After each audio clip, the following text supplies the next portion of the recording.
Early education मेरी जो है वो रतलाम से ही स्टार्ट की है एंड इवन कॉलेज तक भी मैंने रतलाम से ही पढ़ाई की है। मुझे लगता है कि कहीं ना कहीं जो मैंने शुरुआत की है वो स्ट्रगल जो बोलते हैं ना, मेहनत की पसीना, मेहनत हमारा पसीना, वो यार रतलाम से ही था, है ना। अपने शहर के ऊपर कुछ अपना एक गाना बनाओ। उसकी 2 लाइन बताओगे जरा? मेरे शहर भी जाके देख रैप लाया कौन, मेरे शहर भी जाके देख नंबर 1 कौन, मेरे शहर भी।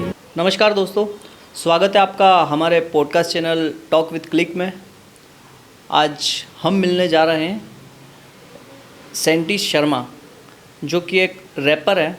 इन्होंने अपनी शुरुआत रतलाम से की थी और मैं कई सालों से इनको जानता हूँ, हम मित्र हैं। और आज इनका एक गाना भी हाउसफुल 5 में एंथम ट्रैक में इनकी वॉइस है। और आज हम इनसे जानेंगे कैसे की थी इस जर्नी की शुरुआत, कैसे क्या क्या संघर्ष इन्होंने किए हैं, क्या क्या चीज़ें फेस की हैं इन्होंने, और आज इनको इस मुकाम तक आने में क्या क्या दिक्कत आई है और कैसा लग रहा है। हेलो सेंटी भाई, कैसे हो? यार I am good, thank you भाई। कैसे हो आप, कैसे हो? बहुत बढ़िया, आपका वेलकम है हमारे पॉडकास्ट चैनल में। थैंक यू सो मच यार, बड़ा अच्छा लग रहा है बहुत दिनों बाद आपसे मिलके। और अच्छा है, आपका सेटअप वगैरह काफ़ी बढ़िया लगा। थैंक यू, आपको बहुत बहुत।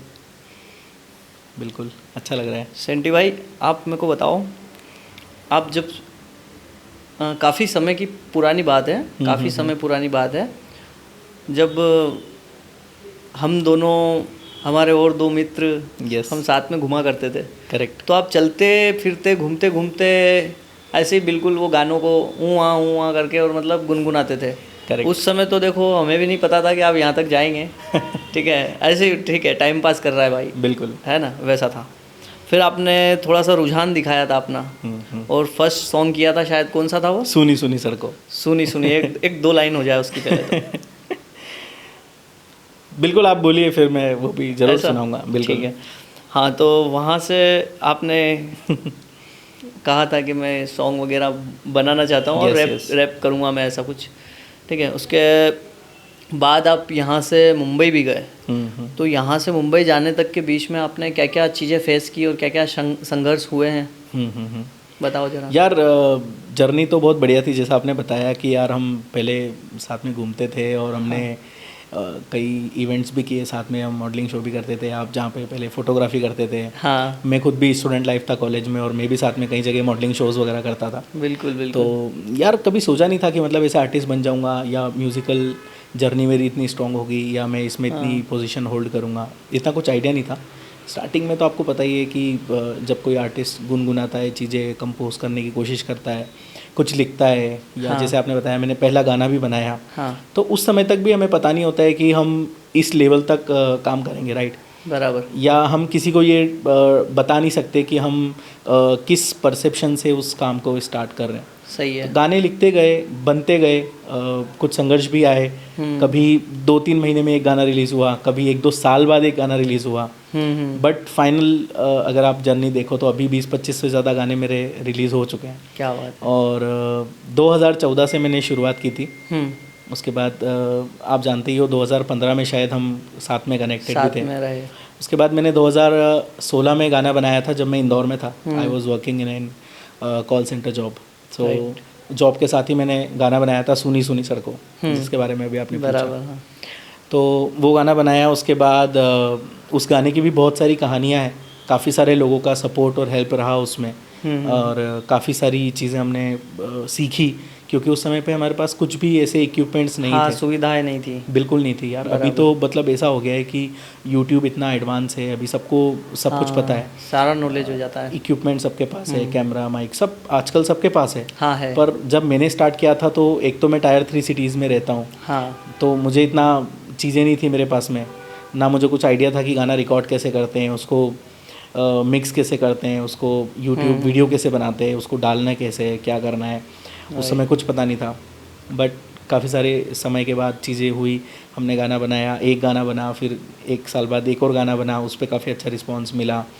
फिर उसके बाद एक एक करके हम चीज़ें करते गए और गाने बनते गए।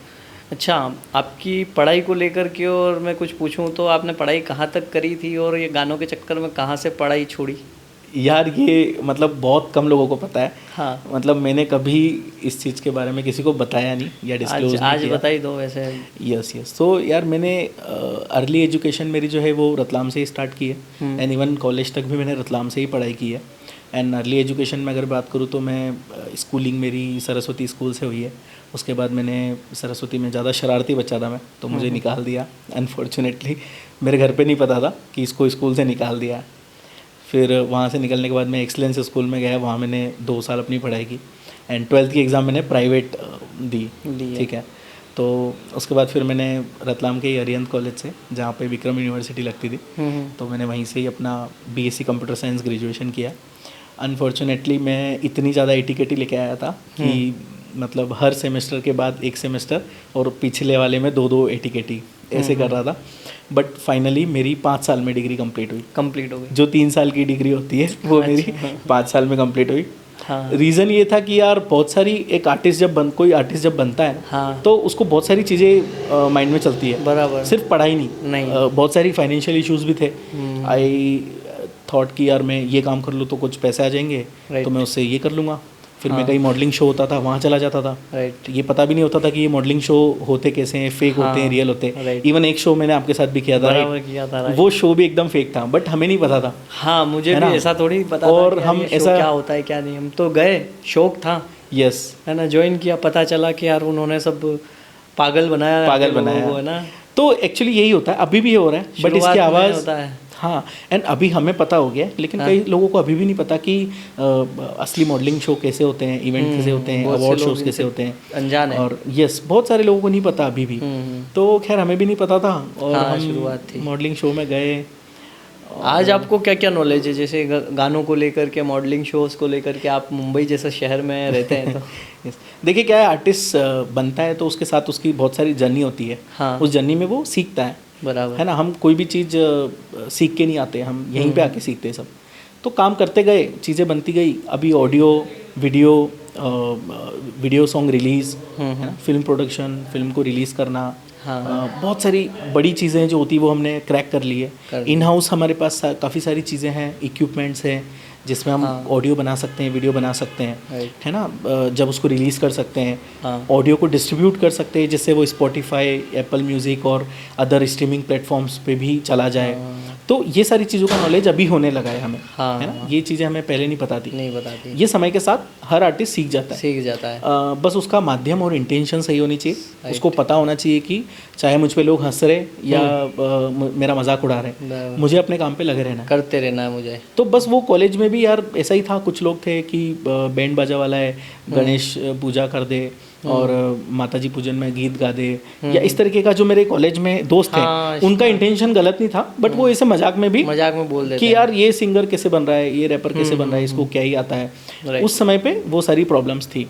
तो मैं ये मानता हूँ कि अपनी जितनी भी नॉलेज है वो जर्नी में मैंने सीखी है।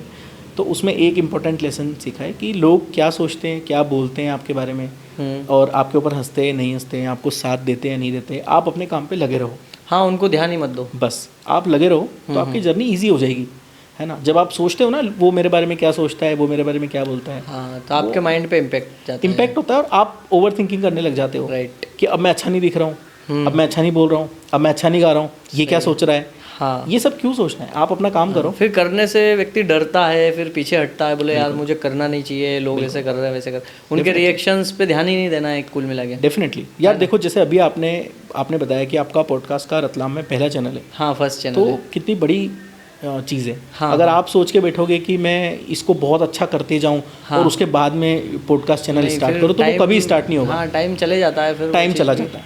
हाँ, है ना। तो बस यही चीज़ें हमने जितना भी हम अपने करियर में सीखते हैं, चाहे वो मैं हूँ या कोई भी, हमें सबसे पहले तो लोगों को इग्नोर करना है।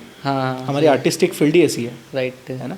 फैमिली का सपोर्ट बाद में मिलता है, बाहर की जनता का सपोर्ट पहले मिलता है। हमें उनके बारे में सोचना है। हमें ये नहीं सोचना कि कौन क्या बोल रहा है, किस तरीके से हमारा मजाक उड़ा रहे हैं, नहीं उड़ा रहे हैं, ठीक है, वो उनका काम है। हाँ, वो करता रहे, जो करना है, जिसको जो हमें जो करना है उस पर फोकस करें। बराबर, मेरा भी यही मानना है, क्योंकि मेरी भी शुरुआत आप तो जानते ही हो। बिल्कुल, है ना। मतलब शुरुआत में जो कैमरा लेकर के और मैं लोगों के आगे पीछे भागता था, भाई फोटो खींच दूँ, भाई फोटो खींच दूँ, मतलब पैसे भी मत देना, मेरे को नहीं चाहिए, मेरे पास कैमरा है, मेरा शौक है, वो शौक है, वो शौक था। पर कुछ लोग कहते थे इसके पास काम नहीं है, देखो पीछे भागता है कैमरा लेके। कुछ गांव में हम लोग वेडिंग्स करते थे तो वहाँ पे इतनी क्रिटिकल कंडीशन होती थी, मतलब रात हो रही है, दिन हो रहा है, काम करना है, धूल मिट्टी है, वो वहाँ पे एक अलग पोजीशन रहती थी, वहाँ की मेंटेन नहीं होती थी वो। तो वहाँ पे भी लोग कहते थे क्या यार भाई तू फोटो खींचता है, तू यही काम करेगा क्या, बेकार काम है, मत करिए। वो घर वालों ने इवन मतलब बोला, कई बार बोला कि यार कैसा काम है यार, ये मत कर, पढ़ाई कर, नौकरी लगेगी, जॉब लगेगी। और आज उसी की वजह से मैं आपके सामने बैठा हूँ। पहले कैमरे के पीछे था, आप कैमरे के सामने हो, तो कहीं ना कहीं उसी की देन है, देखो। बिल्कुल सही बात है ना। और आप भी जो कर रहे हो कहीं ना कहीं वो भी बहुत जीरो लेवल से स्टार्ट होके ही आज यहाँ तक पहुँचे ना। बिल्कुल यार, बिल्कुल। हमने तो इवन मेरी फैमिली में आप देखो कि मेरे फादर पुजारी हैं, पंडिताई का काम करते हैं, एंड मेरे खानदान में मैं बोलूँगा कोई रैपर नहीं है, कोई सिंगर भी नहीं है, नहीं होगा, किसी का म्यूजिक से कोई लेना देना नहीं है। अच्छा यार मैंने वो अपने जुनून से शुरू किया कि मुझे करना है ना। किसी को लिखना पसंद होता है तो उसको उसके साथ कंपोजिशन राइमिंग करना अच्छा लगता है, तो मुझे वो वर्ड्स के साथ खेलना अच्छा लगता था, राइट। इसीलिए फिर मैंने उसको अपने आप से कनेक्ट करना स्टार्ट किया, एंड वो रैप बनते गए। तो फैमिली में कोई नहीं होने के बावजूद भी मैं रैपर बन गया। अच्छी जगह, हाँ अच्छी जगह आप हो अभी। यस। अच्छा, फैमिली की बात आपने कही जी, तो जब आपने शुरुआत करी थी तो फैमिली का क्या रिएक्शन था, जैसे कि माता पिता या फिर जो रिश्तेदार हैं उनका क्या रिएक्शन था, भाई तू ये यार कर रहा है? ये मतलब बहुत, इसके ऊपर तो इतनी सारी कहानियां हैं, बट मैं आपको एक आधी सुना देता हूँ। हाँ सुनाओ। अच्छी यार क्या हुआ कि सबसे पहले मैंने एक गाना रिलीज किया था, सुनी सुनी सड़कों। सुनी सुनी, हाँ बराबर, सुनी सुनी सड़कों गाना रिलीज किया था 2016 में। हाँ। तो वो गाना यार यूट्यूब पे डाल दिया, इतना पता नहीं था। खैर उस गाने के पीछे इतनी सारी कहानियां हैं, मतलब गाने को शूट करने के पहले की। अच्छा। इवन उसमें मैंने जो ड्रिफ्ट या कपड़े पहने थे मैंने, वो भी मेरे एक इंदौर वाले दोस्त के मांग के लेके आया था। अच्छा। थैंक्स टू हिम कि उसकी वजह से वो गाने में मेरे कपड़े हैं, क्योंकि उस टाइम पे मेरे पास इतने अच्छे ड्रिप नहीं थी कि यार मैं उन्हीं घर के कपड़ों में मतलब मैं वीडियो बना लूँ। एंड उस टाइम पे ऐसी फाइनेंशियल कंडीशन भी नहीं थी कि मैं अपने पेरेंट्स को बोलूँ कि मुझे इस पर्टिकुलर एक सब्जेक्टिव वीडियो के लिए मुझे इतना पैसा दो या मैं वीडियो बनाऊँ, है ना। तो अब इतनी बात आई है तो मैं एक और चीज़ बताता हूँ कि वो जो गाना बनाया था मैंने, वो बनाया था मेरे को किडनी स्टोन हुआ था, पथरी जिसको बोलते हैं। तो मैंने मम्मी से बोला कि मुझे किडनी स्टोन दर्द हो रहा है, तो आप मुझे इलाज के लिए कुछ पैसे दे दो। तो मम्मी ने बोला ठीक है, मैं तुझे 11-12 हज़ार रुपये देती हूँ। तो उन्होंने 12 हज़ार रुपये समथिंग कुछ मुझे पैसा दिया। मैं एक दोस्त के साथ बड़ौदा गया, गुजरात, ठीक है। वहाँ पे मैंने ट्रीटमेंट कराया। यू वॉन्ट बिलीव, उसने मुझे बोला कि इसका लेज़र ऑपरेशन करना पड़ेगा, कुछ 17 या 16 mm की आपको राइट किडनी में पथरी है। तो मैंने बोला कि ठीक है, मैं अभी यहाँ पे भर्ती नहीं हो सकता, एडमिट नहीं हो सकता, क्योंकि यार मेरी फैमिली है नहीं मेरे साथ में इवेंचुअली, तो मेरी ऑपरेशन के बाद टेक केयर करने वाला कोई नहीं है, तो मुझे घर जाने दो, मैं वहाँ जाता हूँ, फिर मैं आके वापस आपसे बाद में करवा लूँगा। तो मेरे वो 12 हज़ार में से 1-2 हज़ार तो खर्च हो गए। उसके बाद मैं घर आ गया और 15-20 दिन तक मैंने जो पेन किलर टेबलेट्स होती है वो रतलाम से ही एक डॉक्टर को सजेस्ट करके कि सर मैं ऐसे ऐसे मुझे है, तो उन्होंने दे दी पेन किलर, मैं वो लेता रहा। और मैंने वो जो पैसे बचे थे उस बचे हुए 8-9 हज़ार रुपये से वो सुनी सड़कों की वीडियो बना डाली। अच्छा, वो गाने में लगा दी? वो गाने में इलाज के पैसे? इलाज के पैसे, मेरे इलाज के पैसे। And I was so crazy कि यार मुझे करना है। तो अब वो इतने कम पैसे थे कि मैं उसमें कपड़े तो खरीद ही नहीं सकता था। नहीं वो तो फिर वो दोस्त के कपड़े लाए। खैर वो वीडियो बनी, वो डली। अब डलने के बाद की कहानी ये है कि वीडियो डल गई, उसके एक दिन बाद मुझे दैनिक भास्कर से कॉल आया कि आपने ऐसा ऐसा गाना रिलीज़ किया, तो हम थोड़ा सा आपके साथ एक इंटरेक्शन करना चाहते हैं। तो खैर उस टाइम पे प्रिंट मीडिया वगैरह का ज़्यादा चलता था। हाँ, वो ज़माना था। एंड ई पेपर भी स्टार्ट हुआ था उस टाइम पे। तो मैंने बोला ठीक है, मैं गया। मुझे नहीं पता था कि इस सब का क्या रिएक्शन होगा। वहाँ पे बहुत सारी मीडिया बैठी हुई थी, काफ़ी सारे मीडिया वाले पर्सन थे वहाँ पे। उन्होंने मेरा इंटरव्यू स्टार्ट किया। कुछ उन्होंने 10-15 क्वेश्चन पूछे, जैसे अभी तो पॉडकास्ट की सुविधा है। हाँ, उस टाइम पे पॉडकास्ट जैसा कुछ नहीं था। उन्होंने मुझे एक जगह बिठाया, पूछते गए, लिखते गए उन्होंने। हाँ, उनकी डायरी के अंदर सारे पॉइंट मतलब नोट डाउन कर लिया। और अब नेक्स्ट डे वो पेपर में आ गया, दैनिक भास्कर में, ठीक है। अब उस टाइम पे मेरे घर पे दैनिक भास्कर पेपर आता था। अच्छा। और मुझे मेरी जो गाने वाली चीज़ है वो पेरेंट्स को नहीं बतानी थी कि यार, खास करके पापा को तो पता चलनी ही नहीं चाहिए। तो मुझे एक दोस्त ने व्हाट्सएप किया कि भाई देख, तेरा पेपर में आया है। तो मैं खुश तो बहुत हुआ। मैंने वो व्हाट्सएप स्टेटस पे भी लगा दिया कि मेरे गाना सुनी सुनी सड़कों के बारे में न्यूज़पेपर में आया, न्यूज़ बनी है मेरी कि आप रतलाम का पहला रैपर बने हो, ये वो। मैंने बोला भाई बहुत अच्छी चीज़ है, बट यार इसको बता तो नहीं सकते अपन घर पे। मैं सुबह जल्दी उठा कि पेपर आएगा उसके पहले ही मतलब खड़े रहो बाहर। हाँ। जैसे ही पेपर वाला घर के बाहर पेपर फेंक के गया, मैंने उसको पकड़ा, पूरे पेपर में अच्छे से ढूंढा, जहाँ पे मेरा सेक्शन था वो पूरा पेपर ही जो सेक्शन वाला था उस पूरे पेज को मैंने गायब कर दिया, कट कर दिया, उस पेज को मैंने हटा दिया उस पेपर में से। ठीक है, अब वो पेपर वापस मैंने एज इट इज़ ला के पापा को दे दिया कि पेपर आया न्यूज़पेपर। अब मैं जो मेरा डेली रूटीन वही करके फ्री। अब मुझे लगा कि बात तो ख़त्म, पापा को न्यूज़पेपर में पता ही नहीं चलेगा। भाई मैंने तो हटा दिया ना पेज। हाँ। अब क्या हुआ कि वो 5-7-10 दिन बाद कहीं मार्केट में उनको उनके कुछ फ्रेंड्स वगैरह मिले, तो उन्होंने बोला कि अरे यार आप तो सेंटी के फादर हो, सेंटी ने गाना रिलीज़ किया और आपने बताया ही नहीं हमको। तो मेरे फादर यार शॉक हो गए, मतलब यार ये कैसे गाना, मतलब कैसा गाना, कौन सा गाना? फ़ोटो वोटो तो खींचता रहता है, उनको पता था कि ये मानता नहीं है इधर उधर फ़ोटो वोटो, पर मेरे पापा को थोड़ा संगीत वगैरह से इतना कुछ मतलब इंटरेस्ट नहीं था और उनको पसंद भी नहीं है। तो उन्होंने बोला भाई ये सब क्या है यार ये। वो घर पे आए, काफ़ी मतलब गर्म माहौल हो गया, घर पे झगड़े हुए मतलब ना बहुत स्ट्रगल रहा उस टाइम पे। एंड मतलब उसके बाद ही फिर मैंने जॉब वो भी स्टार्ट कर दी। मैंने बोला यार अब गानों से तो पैसे आ नहीं रहे, कुछ ना कुछ तो करना पड़ेगा, गाने बनाने के लिए पैसे तो चाहिए। तो फिर यार मैं इंदौर चला गया, मैंने जॉब के साथ में कुछ कर रहा है, फिर मैंने उसके साथ ही गाने बनाता रहा मैं। तो यार यही कहानी है फर्स्ट सॉन्ग की। तो यार बढ़िया अच्छी कहानी है आपकी। मेरी एक एल्बम आई अभी रीबॉर्न करके। रीबॉर्न, तो रीबॉर्न एल्बम में कुछ मेरे विजन्स थे कि मैं अलग अलग 7 to 8 अलग अलग जॉनरास के गाने बनाऊँ। तो मैं एज एन आर्टिस्ट अपने आप को एक वर्सेटाइल आर्टिस्ट डिस्क्राइब करता हूँ। तो इसलिए मैंने सोचा कि यार मैं हर जनरे का एक गाना बनाता हूँ और ये मेरी सोलो एल्बम होगी और उसके अंदर मैं इन सारे गानों को पुट करूँगा। तो कुछ 8 गाने मैंने उसमें बनाए थे, ऐड किए मैंने। और उस एल्बम पे लगभग मैं एल्बम पे 2 साल से काम कर रहा हूँ। 2 साल तक मैंने उस एल्बम पे काम किया, अभी उसको रिसेंटली रिलीज़ किया है। हो गए सारे गाने रिलीज़ हो गए। हाँ, सारे गाने रिलीज़ हो गए एंड 18 तारीख को जो एल्बम अनाउंसमेंट है वो भी कंप्लीट लाइव हो जाएगी। अच्छा, स्पॉटिफाई वगैरह सब दूर 18 तारीख को वो लाइव हो रही है, 18 अगस्त को। तो उसी एल्बम के अंदर एक गाना मैंने डाला था, वो 2 साल पहले मैंने बनाया था। वो गाना था शहर विच, जो डेडिकेट किया था मैंने अपने शहर रतलाम को। अच्छा, ठीक है। देखिए मैं अभी मुंबई में काम कर रहा हूँ, लगभग 3-4 सालों से मुंबई ही हूँ मैं। और अभी काफ़ी मेरे पास चीज़ें हो गई है, मैं अच्छा काम कर रहा हूँ। बट मुझे लगता है कि कहीं ना कहीं जो मैंने शुरुआत की है वो स्ट्रगल, जो बोलते हैं ना मेहनत की पसीना, मेहनत हमारा पसीना, वो यार रतलाम से ही था, है ना। अच्छा, तो इवेंचुअली मतलब मेरा हमेशा से एक था मन में कि यार मैं अपने शहर के ऊपर कुछ अपना एक गाना बनाऊँ। तो इसलिए मैंने मेरे शहर विच गाना बनाया था। तो वो उसकी 2 लाइन बताओगे ज़रा।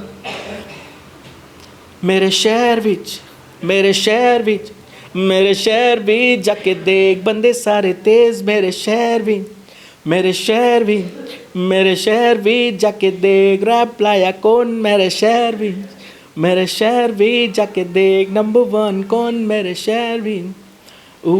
ये रैप लाया मैं, बंदियाँ हैं भर्ती जैसे जोश लाया मैं, मेरा ड्रीम इतना बड़ा जितना बड़ा यूनिवर्स। यार क्रेजी, क्या बात, आप पूरा एक बार सुनो, उसको मज़ा आ जाएंगे यार। मैंने एक बार सुना भी था इस गाने को जी, है ना, अभी रिसेंटली मैंने सुना और मैंने सोचा भी आपने उसमें लिखा है मेरे शहर बीच रैप लाया कौन। हाँ, तो ये बात सही है। मैं देख रहा हूँ रतलाम में आपके अलावा कोई रैपर नहीं है, आपकी टक्कर का नहीं है। और ना ही यार दूर दूर तक मुझे तो नहीं लगता है कि रतलाम में सेंटी शर्मा जैसा कोई रैपर है। देखो मैं इस चीज़ के बारे में, देखो बहुत ज़्यादा कंट्रोवर्शियल हो जाएगा, किसी दूसरे आर्टिस्ट के बारे में हम ये नहीं बोल सकते कि वो अच्छा आर्टिस्ट नहीं है। बट हाँ, मैं ये मानता हूँ, मैं पर्सनली मेरी राय बता रहा हूँ वैसे जी कि मैंने सुना है, आपको सुना है मैंने। बाकी रतलाम में रैप के मामले में ऐसा कोई रैपर है नहीं, और हो सकता है कोई हो, मेरे नॉलेज में नहीं हो, बाकी मेरे हिसाब से नहीं है, क्योंकि मैं भी शहर में काफ़ी समय से हूँ। तो होता तो मेरे भी नॉलेज में आ जाता। देखो ये चीज़ ना मुझे आपके अलावा मतलब बहुत लोग बोलते हैं। अच्छा, क्योंकि सबके पास यूट्यूब है। हाँ, सब देखते हैं ना, सबके पास एक्सेस है। हाँ, तो सभी सर्च कर कि पता चल जाता, आर्टिस्ट इन रतलाम ये वो। हाँ, तो कुछ ऐसा मिलता नहीं उनको अच्छा रिजल्ट। बट अभी कुछ आर्टिस्ट हैं जो कर रहे हैं अच्छा। तो हाँ, मैं सोचता हूँ कि मैं सोचता हूँ कि वो अच्छा करेंगे और शायद मुझसे भी अच्छा करेंगे। हाँ, क्योंकि मेरे टाइम पे जब मैंने शुरू किया था 2014 में, तो यार वहाँ पे कुछ नहीं था, कुछ कोई नहीं आर्टिस्ट था। नहीं था, कोई रैपर नहीं था। बराबर। तो ठीक है, मैं हूँ फर्स्ट रैपर रतलाम से, एग्री करता हूँ, बट मैं ये मानता हूँ कि कहीं ना कहीं मैंने अपने आर्ट पे बहुत ज़्यादा फोकस किया है ना। और मैं देखो, जैसे मैं रतलाम से हूँ और मैंने शहर के लिए गाना भी बनाया, बट स्टिल मैं अपने आप को अगर डिस्क्राइब करूँ तो मैं एक नेशनल आर्टिस्ट की तरह इमर्ज होना चाहता हूँ, ठीक है। मतलब मैं बहुत ज़्यादा एक बॉक्स में बंधा नहीं रहना चाहता कि हाँ, या तो शहर या ये कोई सिर्फ एक एरिया फिक्स शहर नहीं या करना है। रीजनल आर्टिस्ट ना हो, ना है ना। मैं अपने आप को वैसे नहीं देखता हूँ। मेरी ये इच्छा है कि मुझे लोग जाने नेशनल आर्टिस्ट, इंडियन आर्टिस्ट के नाम से, इंडियन आर्टिस्ट, है ना। राइट। सो मैं रतलाम को अपना गढ़ मानता हूँ कि यार I started from here, but हाँ बचपन है, शुरुआत है, हमारा पसीना है, यहाँ से हमने शुरू की है। बराबर। बट कहीं ना कहीं ये भी चीज़ सही है कि मैं अपने आप को एक नेशनल आर्टिस्ट की तरह डिस्क्राइब करता हूँ। मेरा कंपटीशन, मैं ये नहीं चाहता हूँ कि दायरा फिक्स नहीं करना है। हाँ, मुझे रीजनल कॉन्ट्रास्ट पे अपने आप को पुट नहीं करना है। राइट। मैं चाहता हूँ कि मैं नेशनल आर्टिस्ट की तरह अकाउंटेबल हूँ, एंड मैं अपने गानों में वही एफर्ट्स दिखाता हूँ जो बड़े आर्टिस्ट करें। अभी अब अगर आप सोचो कि कोई बड़ा रैपर है या इंडिया से या बाहर से भी है, तो अगर वो सिर्फ एक रीजनल सरफेस एरिया में या रीजनल एक एरिया में वो अपने आप को बाउंड कर लेगा, तो वहीं तक रहेगा, तो फिर वो वहीं तक रहेगा ना। हाँ, इसलिए मैं अपने आप को एक नेशनल आर्टिस्ट की तरह काउंट करना चाहता हूँ। नहीं, राइट है। आपका जो काम है और जो आप लिखते हैं, गाते हैं, वो वाकई एक सीमित एरिया के लिए है भी नहीं, वो नेशनल लेवल का ही है। करेक्ट। बस कुछ समय रहता है ना, समय लगता है। हाँ, अपनी किस्मत भी रहती है। सही, लक तो मानता हूँ यार, मैं लक मानता हूँ। तो वो लक और टाइम के साथ में जब वो ऊपर वाला दे दे, है ना। जैसे कि आपने बताया अचानक से आपका गाना जो गया है अभी हाउसफुल में, जी बिल्कुल, एकदम एक्सीडेंटली, है ना। कोई प्लान नहीं था, किसी को कुछ नहीं पता था, मुझे कोई मतलब पता नहीं था। सबसे बड़ी आपको एक चीज़ बताता हूँ यार ब्रो, कि देखो जब हम गाने बनाते हैं तो मैं किसी की तरह कॉपी करना नहीं चाहता था। बराबर। ठीक है, तो मैं अपने आप को, मुझे किसी की तरह बनना नहीं कि ये ऐसा बंदा है, ये ऐसा रैपर है, उसके जैसा रैपर है, ऐसा नहीं चाहिए मुझे। नहीं चाहिए मुझे, मैं चाहता हूँ मुझे जाने सैंटी शर्मा, ये सैंटी शर्मा है, ये उसका आइडेंटिटी है, ये उसका रैप स्टाइल है। राइट। तो मैं अपने रैप स्टाइल पे काम कर रहा हूँ। हाँ। तो अपने आप पे कई बार ना, जब आपकी चीज़ें सही नहीं होती, या आपके गाने नहीं चलते, या प्लान के अनुसार आपको सपोर्ट नहीं मिलता, तो अपने अंदर से ना कुछ सेल्फ क्वेश्चन उठते हैं कि यार क्या मैं सही कर रहा हूँ, क्या मेरे गाने अच्छे हैं, क्या मेरे टैलेंट में कोई कमी है, या मेरी राइटिंग में कोई प्रॉब्लम है, या मतलब मेरी जो कला है उसमें कुछ कमी है। तो जब एक्सीडेंटली ऑल ऑफ सडन मुझे हाउसफुल 5 का काम मिला और मैंने उसमें काम किया, मेरा रैप हाउसफुल 5 में गया और नेशनल थिएटर पे वर्ल्ड वाइड रिलीज़ हुई फिल्म, और उसमें मेरा गाना गया एज ए प्लेबैक सिंगर, मैंने उसमें काम किया। तब जाके अब मुझे फुल ऑन ट्रस्ट हुआ है अपने आप के ऊपर कि यार मेरी कला में कुछ तो है। हाँ, जब देखो एक वो आपने बताया ना दायरा, वहाँ तक हम लोग सुन रहे होते हैं। हाँ, तो हमें खुद पे बिलीव होता नहीं है एक्चुअली, नहीं होता है, और अपने को सेल्फ डाउट होता रहता है कि यार पता नहीं कैसा है मेरा। कुछ लोग तारीफ करते हैं तो कुछ बुराइयां करते हैं, तो बुराइयां सुन के ज्यादा अपना आपको ज़्यादा फील होता है कि यार मैं क्या कर रहा हूँ यार। खैर देखो, मैं इतना बुराई पे, मैंने बताया, मैं इतना ध्यान नहीं देता क्योंकि मुझे बहुत टाइम हो गया है। मैं नया आर्टिस्ट नहीं हूँ कि मैं किसी की बुराई सुन के एकदम डिप्रेस हो जाऊँ, बट कई बार अपने आप से भी होती है चीजें, क्वेश्चंस रहते हैं कि भाई क्या कर रहा है तू, क्या हो रहा है, मेरी कला में कोई प्रॉब्लम तो नहीं है, क्यों हो रहा है ऐसा। बिल्कुल यार। पर जब आपने बताया कि वहाँ जो से नेशनल लेवल तक की जो मूवीज बन रही है यार, ग्लोबल वर्ल्ड वाइड, मतलब फिल्म हाउसफुल 5 तो वर्ल्ड वाइड ही रिलीज हुई है, तो उसमें बहुत अच्छा उन लोगों ने अगर आपकी कला को पहचाना है तो कहीं ना कहीं अब यकीनन हम में कुछ कला है। मतलब देखो, अब मुझे अपने आप पे एक ट्रस्ट हो गया है, राइट, कि मैं जो कर रहा हूँ वो ठीक है, कर रहा हूँ। मतलब मैं ऐसा नहीं बोलूँगा कि बहुत ही अच्छा है, क्योंकि पर ठीक है, हम देखो 10 गाने बनाते हैं, ठीक है, तो 11वां बनाएंगे तो 10 हमें ऐसा लगेगा कि अब ठीक हो गया, अब 11वां अच्छा लग रहा है। तो एज एन आर्टिस्ट तो हम अपने कला को आगे बढ़ाते रहते हैं, बट कहीं ना कहीं सेल्फ डाउट ना हो। अब मेरे लिए ये बहुत अच्छी बात है कि मेरा गाना बॉलीवुड तक गया है, तो मुझे समझ आ रहा है कि उनको मेरा काम ठीक लग रहा है, इसका मतलब मेरे कला में प्रॉब्लम नहीं है। हाँ, हम इसको और ज़्यादा इम्प्लीमेंट कर सकते हैं, अच्छी चीज़ें प्रमोट कर सकते हैं। और मैं देखो, मैं जो भी गाने बनाता हूँ, मैंने अभी तक कोई वल्गर गाना नहीं बनाया है ना। मैंने लेबल के साथ भी काम किया है, मैंने फिल्म में भी काम किया है, तो मैंने इंडिविजुअली भी काम किया है, और एज एन म्यूजिक कंपनी के लिए हाँ, म्यूज़िक कंपनी के लिए भी किया है मैंने बेंगलोर की एक म्यूज़िक कंपनी है जेके एंटरटेनमेंट सॉल्यूशंस। ठीक है। तो जेके एंटरटेनमेंट के लिए मैंने गाना किया था पीता दारू। तो वो एक लेबल है जहाँ से मेरा कमर्शियल गाना रिलीज़ हुआ था। वो जो गाना है वो उनके चैनल पे ही रिलीज़ हुआ है, वो मेरे पास उसका एक्सेस नहीं है, वो मेरे चैनल पे रिलीज़ हुआ। किया आपने उसको? वो गाना मेरा ही है, उसमें मेरी विजुअल्स भी है, मैं हूँ भी खुद वीडियो में। अच्छा। एंड काफ़ी कमर्शियल गाना था वो, गाड़ी, लड़की, दारू, bikini and hot chicks, swimming pool, resort, ये सब कुछ था उसके अंदर। It was an commercial song, right.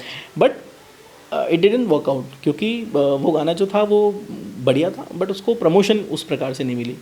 And उस टाइम पे मेरा नाम भी इतना नहीं था कि उसकी ऑडियंस मिल जाए, मिले। हाँ। तो खैर ऐसे काम मैंने काफ़ी किया है एंड अभी जाके मुझे लगता है कि मेरा जो काम है वो ठीक है। अब मेरे सेल्फ डाउट ख़त्म हो गए।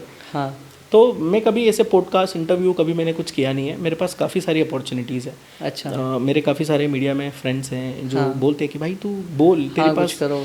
क्योंकि देखो मैं जिस प्रकार का बंदा हूँ ना, देखो दिखता मैं बहुत सीधा हूँ, पर जिस प्रकार का बंदा हूँ ना, मेरे में कीड़े बहुत हैं। कुछ ना कुछ चलो मेरे यार, में ये नहीं तो भाई बहुत कीड़े हैं भाई, ठीक है। तो मुझे ना मतलब मैं कीड़े वाला आदमी हूँ, ठीक है। जानता हूँ वैसे होना। आप मेरे दोस्त हो, मुझे जानते हो बचपन से ना, मतलब तो कीड़े वाला आदमी हूँ। तो मेरे वो कहानियाँ सुनने का ना उनको बड़ा शौक है, बट मैं कभी चाहता नहीं, क्योंकि यार मुझे अपने पे सेल्फ डाउट था ना कि यार कंटेंट का क्या है। अब हाउसफुल 5 के बाद मुझे लगा कि नहीं भाई उनको पसंद आ रहा है, अब कुछ करना चाहिए हमें भाई, अब तो मैं बोलूँगा। ठीक है, क्योंकि अब मुझे समझ में आ गया कि मैंने कुछ तो किया है। तो ठीक है, 10 साल में कुछ तो किया है। तो इसीलिए मैंने सोचा यार, आपने बोला कि भाई पॉडकास्ट सेटअप है नया एकदम, मैंने हाँ बिल्कुल, अभी शुरुआत कहाँ हुए पॉडकास्ट यहाँ पे, बिल्कुल नहीं हुआ है। तो बिल्कुल मैंने बोला भाई के साथ तो मैं करूँगा, बनता है बिल्कुल यार। और इसी बहाने अपना मिलना भी हो गया, काफ़ी टाइम हो गया था, लॉन्ग टाइम, बहुत टाइम हो गया। अच्छा, अब जैसे कि घर वालों को कैसा लगता है जब कुछ सुनते हैं देखते हैं तो फिर? यार देखो बहुत सिंपल है, आप स्टार्ट करो, है ना। ये किसी भी फील्ड के लिए, इट्स नॉट जस्ट अबाउट कि आप रैपर बनते हो, सिंगर बनते हो, या सैंडी शर्मा ने बोल दिया किसी पॉडकास्ट में आके कि मेरे घर वाले अब सपोर्ट करने लग गए तो आप रैपर बन जाओ, ठीक है। मैं ऐसा नहीं, किसी भी सिस्टम पे, किसी भी जॉब, किसी भी बिजनेस में आप कोई भी काम कर रहे हो ना, जब तक आप कमाते नहीं हो तो पेरेंट्स को लगता है कि यार क्या कर रहा है ये क्या कर रहा है, ये गलत है ना। और ये टाइम वेस्ट कर रहा है, ये अपना टाइम खराब कर रहा है।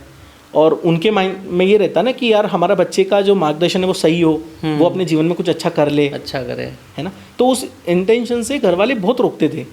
एंड वो कई बार तो बोल भी नहीं पाते थे, इतना ज़्यादा वो समझाने की कोशिश करते थे कि बेटा मत कर, ये सब तेरे लिए अच्छा नहीं है। आज भी कोशिश करते हैं, बट अब उनको ऐसा लगता है कि कुछ कर लेगा, प्रोफेशनल आर्टिस्ट है, ये बन रहा है, बन भी जाएगा, है ना। तो अब उनको ये थोड़ा एक ट्रस्ट होने लगा है, तो इसीलिए अब थोड़ी रोक टोक कम हो गई है। फैमिली सपोर्टिव है, मेरे भाई और मेरी सिस्टर और मेरे मदर फादर सभी मतलब बहुत सपोर्टिव है, बहुत सपोर्ट करते हैं। अभी एकदम सही हो गया। ये बहुत अच्छी बात है कि आज बहुत लोगों को ये सपोर्ट भी नहीं मिलता। कम से कम सपोर्ट तो है घर वालों का, बहुत ज़रूरी है ना। अच्छा, दोस्तों का क्या अहम रोल रहा होगा आपके जीवन में कुछ? यार बहुत सपोर्ट मिलता है। आपके लाइफ में अगर दोस्त नहीं है तो आपको बताएगा कौन कि तेरी क्या अच्छा कमी है, क्या कमी, सुधार करना है भाई, क्या सुधार करना, क्या बढ़िया है। बिल्कुल। अब जैसे मान लो अभी कोई मैं आपको मेरा अनरिलीज गाना सुनाऊंगा, मतलब आफ्टर कैमरा, राइट, तो आप मेरे एज ए फ्रेंड आप मुझे हेल्प करोगे कि बिल्कुल कि सैंडी भाई इसमें तुम ये कर सकते हो, करेक्शन हो सकता है, बता दूं मैं। यार दोस्तों के बिना तो मतलब, क्योंकि कई बार ऐसी चीज़ें होती है ना, हम घर वालों को नहीं सुनाते हैं, है ना, तो बता भी नहीं सकते। और एज एन आर्टिस्ट हमें एक अंदर से होता है कि मैं किसको सुनाऊँ। तो दोस्ती वो एक माध्यम है जो आपकी दोस्ती की कदर रखते हुए आपको हेल्प करेगा, चाहे वो गाली दे, पर वो आपको हेल्प कर देगा। वो कहते हैं ना यार, दोस्त काम कुछ भी कोई सा भी हो, एंड यू वोंट बिलीव, तू भाई तू कर, मैं देख लूंगा जो होगा वो आप समझेंगे बाद में। अभी तो तू कर ले। दोस्त साथ में है ना, मतलब मेरे को लगता है कि बंदा बहुत कॉन्फिडेंट रहता है ना। अभी जैसे आपके साथ में जितने अच्छी कन्वर्सेशन कर पा, क्योंकि यार अपना एक बॉन्ड है, राइट। मेरे पास भी आपकी जगह कोई गेस्ट होता तो वो वाइब नहीं आती, है ना। अभी जो फ्रेंडशिप वाली जो वाइब है ना, उसमें अपन क्योंकि अभी हम खुश हो रहे हैं कि यार आपने देखा कि यार मेरा दोस्त इतना सक्सेस हो रहा है, आगे बढ़ रहा है, तो भाई को एकदम वही है ना। और मेरे मन में कि भाई का नया पॉडकास्ट सेटअप बना है, खुद का प्रोडक्शन हाउस, ये वो सब, तो वो एक अलग चीज़ है। एंड यू वोंट बिलीव कि देखो हम जब भी कोई भी दोस्त बनाते हैं या उससे अच्छा रिलेशन निभाते हैं, तो वो एक मतलब एक अलग ही प्ले होता है, है ना, एक अलग हेल्प मिलती है हमें अंदर। देखो दोस्ती होती है ना, तो यहाँ से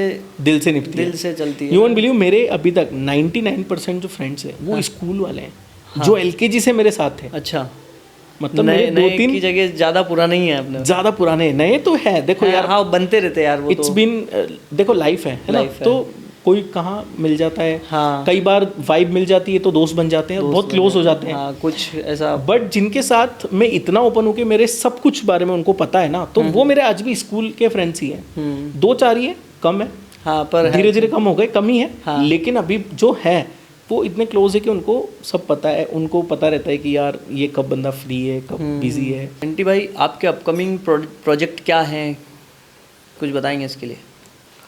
यार देखो बहुत सारी चीज़ें लाइनअप हम्म है ना। हाउसफुल 5 के पहले भी बहुत सारी चीज़ें लाइनअप थी, अभी उसमें गाना हुआ है, एंथम ट्रैक हुआ है, तो भी बहुत सारी चीज़ें बाद में भी जुड़ी हैं। तो एज एन आर्टिस्ट हमारे पास में म्यूज़िक का काफ़ी सारी चीज़ें बनी होती है। कुछ गाने हमने प्री रिकॉर्ड किए हुए हैं, जैसे मैंने आपको बताया कि ये जो एल्बम अभी मैंने रिलीज़ की, रिबॉर्न एल्बम, तो रिबॉर्न एल्बम का जो काम है वो 2 साल से चल रहा था। अच्छा। रिकॉर्डिंग, मिक्सिंग, मास्टरिंग, फिर पसंद नहीं आया, फिर उसमें चेंजेस किए, लिरिक्स अपडेट किया, ये किया वो किया, मतलब काफ़ी सारी चीज़ें काफ़ी हुए होंगे। इसी प्रकार से हमारे स्टॉक में कई सारे हम गाने रखते हैं। तो हमें जहाँ लगता है कि हमें गाना अब रिलीज़ करना चाहिए, अभी तो खैर मैं बैक टू बैक बहुत सारी चीज़ें रिलीज़ करने वाला हूँ, इंडिविजुअल भी, लेबल्स के साथ भी, फिल्म के साथ भी। मैं काफ़ी सारी अपकमिंग फिल्मों के मैं भी कर रहा हूँ अभी इन्वॉल्वमेंट, काम कर रहा हूँ कुछ ना कुछ। बट मैं सोचता हूँ कि अभी वो चीज़ें हो जाए, उसके बाद ही हम अगर डिस्क्लोज करें तो ज़्यादा बेटर है। मतलब ना मेरे पर्सनल अगर कुछ गाने हैं तो वो मैं आपको बताऊंगा कि हाँ मैं कुछ गानों पे काम कर रहा हूँ। अच्छा। बट क्या होता है, कुछ कमर्शियल प्रोजेक्ट्स होते हैं जिनको हम डिस्क्लोज नहीं कर सकते हैं। हाँ डिस्क्लोज नहीं कर सकते, तो इसीलिए काफ़ी सारी चीज़ें हैं। But yes I am working on it and definitely यार बहुत जल्दी लोगों को नए नए प्रोजेक्ट सुनने मिलेंगे। एंड इस साल तो एकदम क्रेजी 2025-26 में। Congratulation for that. अच्छा थैंक यू। अभी मैंने आपके स्टोरी वगैरह पे देखा था जी। अब तो आपका ऑडियो रिकॉर्डिंग सेटअप भी सेपरेट आपने किया है, अभी नया कुछ सेटअप किया यार ये चीज़ ना मतलब मुझे डिस्क्लोज करनी नहीं थी। मतलब क्या होता है कि देखिए म्यूज़िक स्टूडियो जो है ना, एक ऑडियो रिकॉर्डिंग स्टूडियो, वो हर आर्टिस्ट का सपना होता है कि उसका खुद का एक रिकॉर्डिंग सेटअप रहे जहाँ पे उसको कहीं और रिकॉर्ड करने नहीं जाना पड़े। एज आई सेड कि मतलब पहले का टाइम बहुत ऐसा था हमारे साथ कि हम 500-1000 रुपये दे के ना किसी और क्या रिकॉर्ड करते थे। एक बात याद आई, आप इंदौर थे। हाँ। मैंने एक रैप लिखा था। हाँ। मैंने आपको कॉल किया था। हाँ। सेंटी भाई मैंने गाना लिखा, बिल्कुल लिखा, शिव भगवान के ऊपर लिखा था। आपने बोला भाई सुनाओ। बिल्कुल। मैंने सुनाया, बोले बढ़िया है, बहुत बढ़िया। मैंने बोला इसको रिकॉर्ड करना, एडिट करना। वो आपको करना चाहिए यार, आई डोंट नो मैं करूँगा, पर उस समय की बात बता रहा हूँ। मैंने आपको पूछा यार क्या प्रोसेस है इसकी, बोले यार भाई रिकॉर्ड भी हो जाएगा, सिंगर भी कर लेंगे अपन, सब कुछ कर लेंगे, पर यार इसमें ना अपने अलग में तो कुछ नहीं लूँगा, बाकी लोगों का जो खर्चा है वो इतना होगा, तो फिर मैंने इतना बजट कैसे लाऊं। फिर और उस समय के लिए तो पता है 10-15 हज़ार बहुत बड़ी बात थी ना। आज कुछ म्यूजिशियन को देना, किसी सिंगर को देना, उसके बाद मिक्सिंग, मास्टरिंग, रिकॉर्डिंग का अलग सेशन। और उस समय ऐसा था कि मैं खुद 1000-1500 रुपये दे के दूसरे के स्टूडियो में जाके रिकॉर्ड करता था। मुझे पता था ना। यस। तो आपने सारा खर्चा बताया था 10-12 हज़ार रुपये। मैंने यार ठीक है मैं करता हूँ, कॉल करूँगा। करेक्ट। फिर वो अमाउंट बड़ा लग रहा था, 12,000 बहुत बड़ी बात। हाँ उस समय इतना इनकम था नहीं, और गाने क्या ही दे देंगे, उस समय स्टार्टिंग था।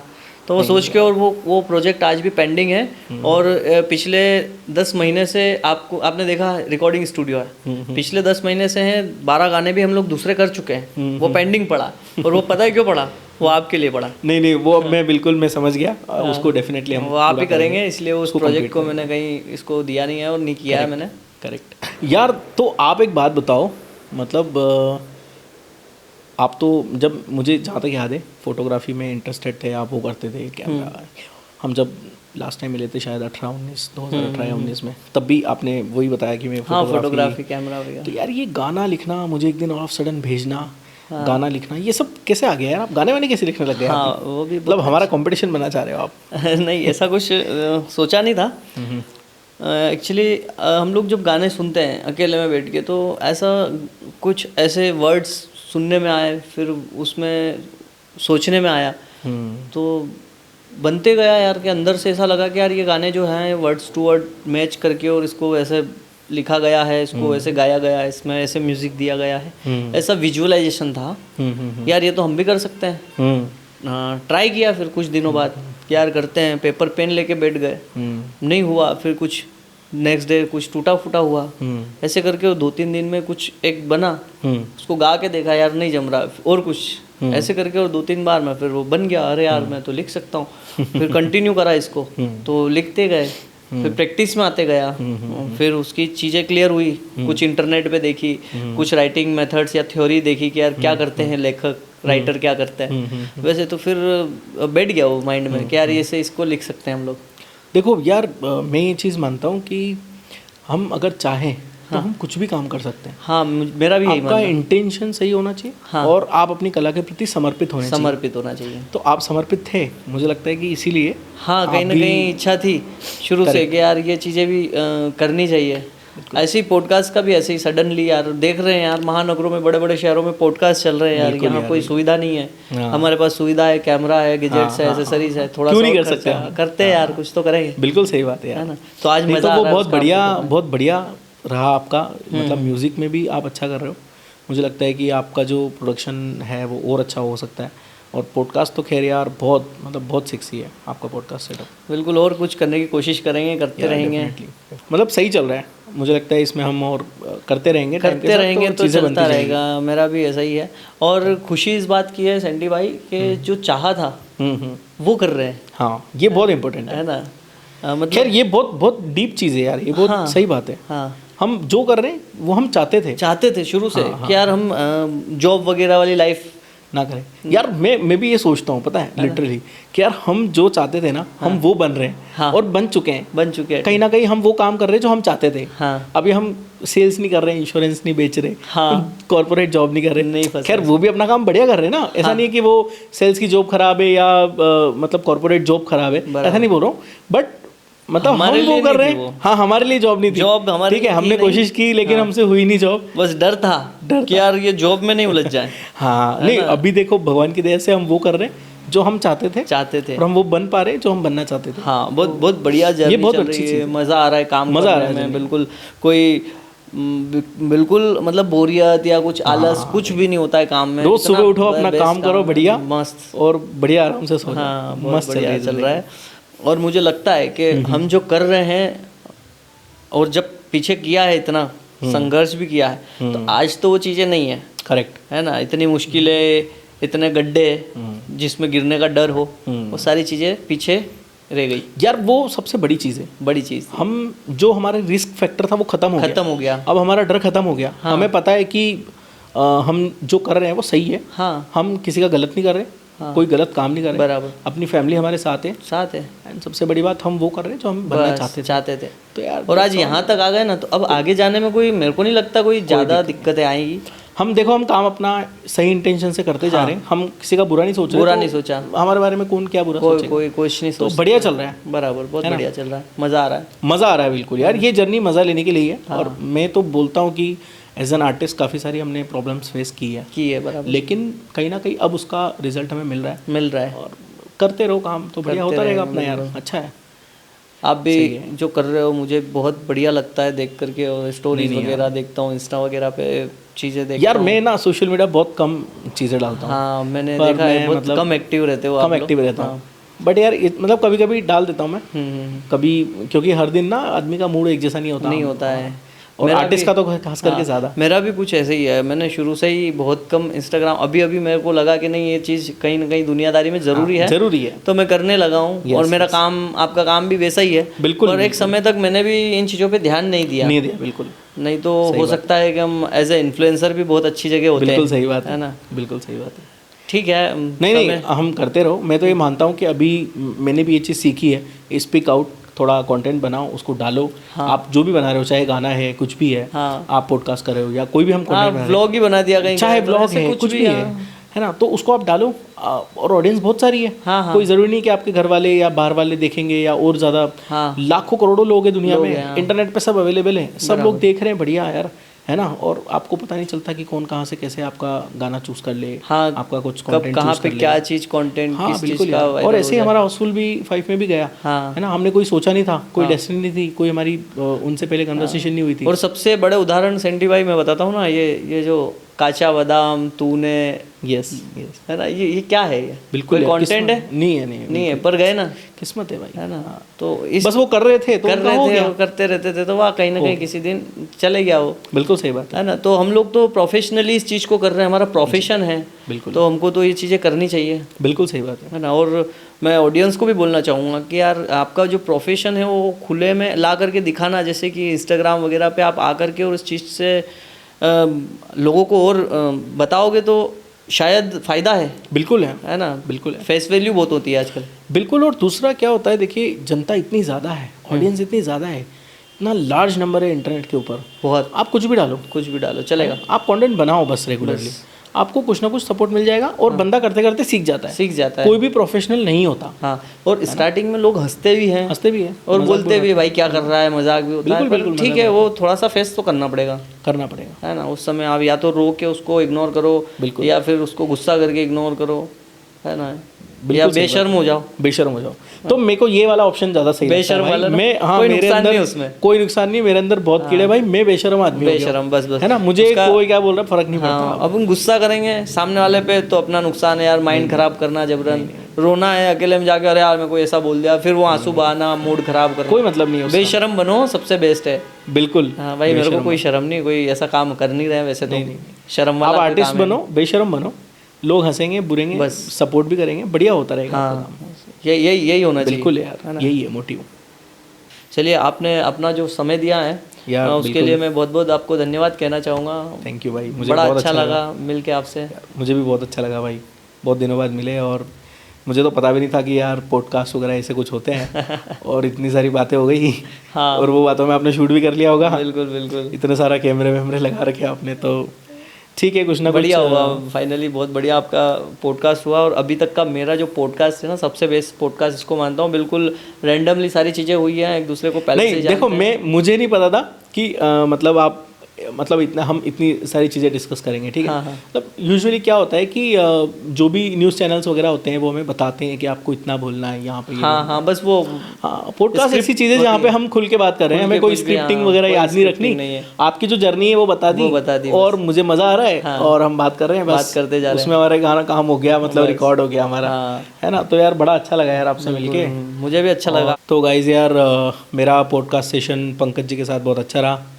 अगर आप चाहते हो कि मेरी तरह यहाँ पे दूसरे जो भी गेस्ट आए, आप उनके भी पॉडकास्ट रेगुलरली देख सको, और जो भी पॉडकास्ट अपडेट होता है आप उसको देखना चाहते हो, तो आपको मैं सजेस्ट करूँगा कि टॉक विद क्लिक चैनल को यूट्यूब पे सब्सक्राइब करो, इंस्टाग्राम पे फॉलो करो, और सपोर्ट करो यार, एकदम अपने भाई लोग का चैनल है भाई।